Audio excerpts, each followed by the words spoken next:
Hey everyone, welcome to Spell Bay. Let's talk about Ajuz जिसके बारे में सीरियस चीजें बाहर आई है। It is really shocking, it is messed up because किसको भी ये पर्सन से ये चीज एक्सपेक्टेड नहीं थी। एक टीनेजर है 18 ईयर्स ओल्ड, उसने रिसेंटली ये रिवील किया अजूज और वो दोस्त थे, काफी अच्छे दोस्त थे, चैट्स वगैरह के भी स्क्रीनशॉट्स दिखाए। अभी जो भी ये बोलेगा कि एआई होगा, मेड अप चैट्स होगा, ऐसा नहीं है। उसने पूरा स्क्रीन रिकॉर्डिंग किया है एंड जो ट्रॉमेटिक इवेंट उसके साथ हुआ है वो पूरा शेयर किया। अभी अजूज का नाम in case I am pronouncing wrong then please ignore it. तो ये जो टीनेजर है उन्होंने एक पोस्ट किया था इंटरनेट में जिसमें शी सेड कि 5 जनवरी को अराउंड 1 या 2 AM जब वो अपने दोस्त अजूज के साथ उसके घर में ठहरी हुई थी, सडनली वो रात को उसने उस टीनेजर को इनअप्रोप्रिएटली टच करना शुरू कर दिया एंड देन खुद को उस पे फोर्स किया and she kept on saying no. फिर भी वो रुका नहीं एंड उसने उसके साथ जबरदस्ती की। He only stopped when I started crying because it hurt a lot. That's when he finally stopped and he started asking me what was wrong and asked me why I'm crying. Then he started being nice to me and asking me what happened. If I was crying because I have issues at home or with my relationship. And Azuz in a way ये सब करने के बाद ऐसे pretend कर रहा था कि कुछ गलत हुआ ही नहीं है, उसने जबरदस्ती की ही नहीं है। एंड वो जो टीनेजर है उसने डिसाइड किया कि सारा जो भी प्रूफ है उसके पास उसका एक ड्राइव लिंक वो क्रिएट करेगी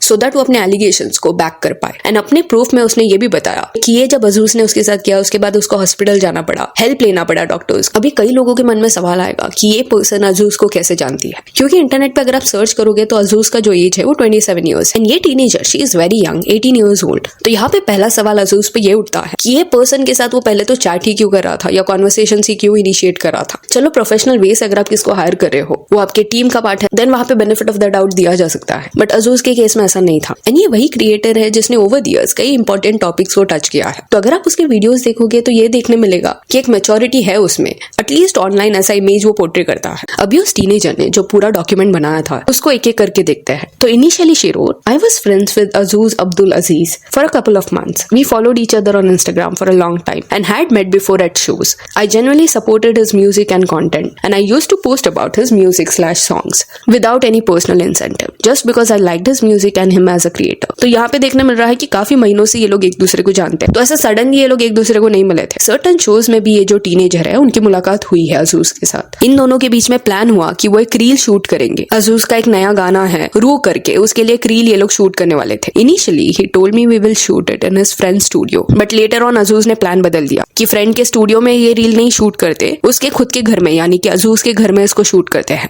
अब ये जो भी बोला जा रहा है उसको बैक करने के लिए चैट्स भी लगाए गए थे। क्लियरली स्क्रीनशॉट में ये दिख रहा है कि अजूज पूछ रहा है कि ब्राइडल कॉस्ट्यूम है, I mean can you arrange, जिसके बाद वो टीनेजर सर्टन इंस्पो भी दिखाती है कि क्या ऐसा आउटफिट चलेगा। अब ये कॉन्वर्सेशन कुछ नवंबर का था। यहाँ पे आप देखना वो जो टीनेजर है वो किस वे से मैसेज कर रही है, अजूज भाई डेट टाइम बता दो ना। तो it is very clear that maybe as a mentor या maybe a creator who is genuine and nice, ऐसे वो उसको परस्यू कर दी थी। एंड इनके कॉन्वर्सेशंस जो थे वो इनिशियली इंस्टा पे ही होते थे। एंड कट टू अजूज उसको बोलता है कि गिव मी योर नंबर। सी चलो यहाँ पे भी बेनिफिट ऑफ द डाउट दे दिया कि क्योंकि वो टीनेजर सर्टन कोलैब अपॉर्चुनिटी भी ला रही थी तो उसके रिगार्डिंग ये लोग बात कर रहे होंगे। तो ये उनके फ्रेंडशिप का बैकग्राउंड है। उसके बाद वो जो टीनेजर है वो स्पेसिफिकली वो पार्ट एक्सप्लेन करती है कि क्यों वो अजूज के घर पर ठहरी हुई थी। At the start of January my mom went out to meet with a few relatives leaving me in Delhi. अभी उस टीनेजर को एक हार्ट कंडीशन है जो एट टाइम सीरियस हो सकता है, जिस वजह से उसको अकेला घर में नहीं छोड़ा जाता। देन शी इवन रोट कि रेगुलर चेकअप्स भी उसके होते हैं, जिस वजह से उसके जो पेरेंट्स है वो प्रेफर करते हैं कि इन केस वो अवेलेबल नहीं है वो किसी के साथ एटलीस्ट रहे। अब इट इज नॉट क्लियर कि क्या उसने अपने पेरेंट्स को बताया था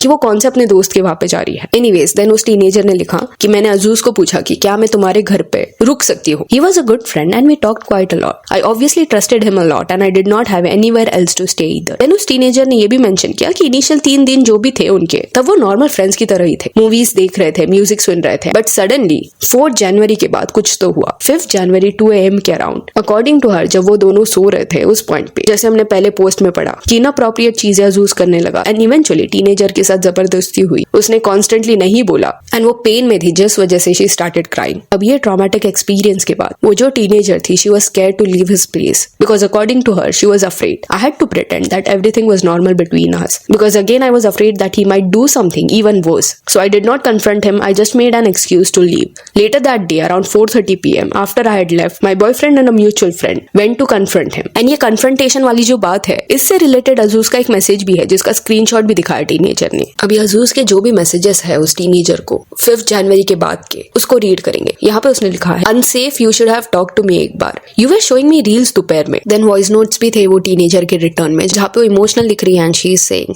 कि I said I don't want to. जिसके बाद अजूज का कॉन्स्टेंटली जो भी मैसेजेस था उसमें he wrote I am very sorry and उस टीनेजर का नाम है यहाँ पे very very sorry, I really don't want to make things weird between us, I know you are sensitive, I told you also that. Then he wrote कि उसका ऐसा कभी इंटेंशन ही नहीं था। I did not want to make you feel unsafe, I mean it, you can genuinely still come over and chill if you feel like and I won't sleep on the same bed bro, I will not even hug you. And एक बड़ा सा message था जो may be तब लिखा गया था जब वो टीनेजर का बॉयफ्रेंड एंड फ्रेंड उसको कन्फ्रंट करने गए थे। You were for 3 days, that was never my intention man, never, I would never do that to you, in fact I was happy you were around, you have supported me so much, you were laughing with me in the morning today, everything seemed fine, you seemed fine, I even asked you to talk about it, had I known I would have slept in Prakhar's room, I was trying to console you because you broke down and I wanted to know the reason। तो ये जो line लिखा है इससे clearly दिख रहा है कि अजूज को पता था कि वो जो टीनेजर है वो रोने लग गई थी। I told you this, I just wanted you to feel safe here because I know your family is out of town, I'm really very sorry if I came off in a wrong way, but that was genuinely never my intention and I asked you before offering you any sort of substance and I only handed it to you after your consent। तो ये message से ये भी दिख रहा है कि अजूज ने सर्टन सब्सटेंस भी ऑफर किए थे उस पर्सन को।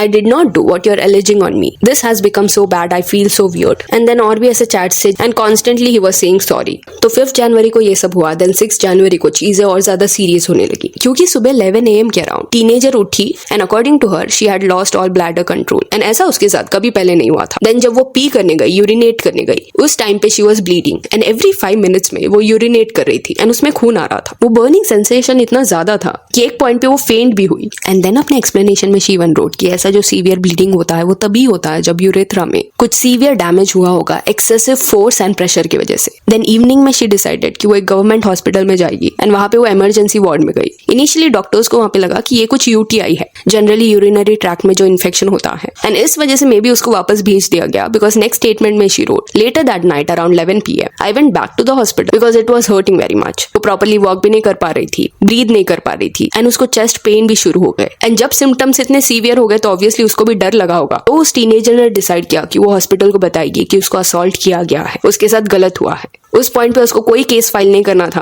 बट ऐसे जब केसेस हॉस्पिटल्स में आते हैं तब उस पॉइंट पे it is required by law कि अथॉरिटीज को इन्वॉल्व किया जाए। जैसे ही हॉस्पिटल ने पुलिस को बताया 15-20 मिनट के बाद पुलिस आई एंड शॉकिंग चीज यहाँ पे ये है कि पुलिस ने उसको हेल्प करने की जगह 4 घंटे तक हरास किया। वो टीनेजर को ट्रीटमेंट चाहिए था बट इंस्टेड उसको ये सुनने मिल रहा था कि तुम्हें केयरफुल होना चाहिए था, तुम्हें रेजिस्ट करना चाहिए था प्रॉपर्ली एंड उसका इवन आधार कार्ड लिया गया फोटोकॉपी के लिए बट काफी घंटों तक उसको रिटर्न नहीं किया गया। फिर उस टीनेजर ने लिखा the hospital performed an internal examination and noted it's findings and उन फाइंडिंग्स में ये देखने मिला कि अंदर ब्रूजिंग हुआ था जिस वजह से वो ब्लीड कर रही थी। फिर जो प्रिस्क्रिप्शन दिया था उस टीनेजर को, उस प्रिस्क्रिप्शन को भी एज प्रूफ उसने डाला। अभी अजूज का ये जो मैसेज है उसका डेट अगर आप देखोगे तो 7 जन का है, 1:27 AM, where are you, what did the doctor से। तो दिस शोज कि उसको पता था कि वो डॉक्टर के पास गई है, पुलिस आ रखी है, oh god why, what's going on. Next chat में शी रोट इस साइड आ जाना इधर भी है, अल्ट्रासाउंड के लिए अलग क्लिनिक हॉस्पिटल जाना पड़ेगा, book an appointment for a day after at a hospital clinic, jacket वगैरह लेते आना। तो ये चैट से ऐसा लग रहा है कि टीनेजर एक्सपेक्ट कर रही थी कि अजूज जो है वो रिस्पॉन्सिबिलिटी लेगा, जो भी हॉस्पिटल्स वगैरह जाने हैं, अपॉइंटमेंट्स लेने हैं। यहाँ पे अजूज का रिस्पॉन्स ये था, I have thought this through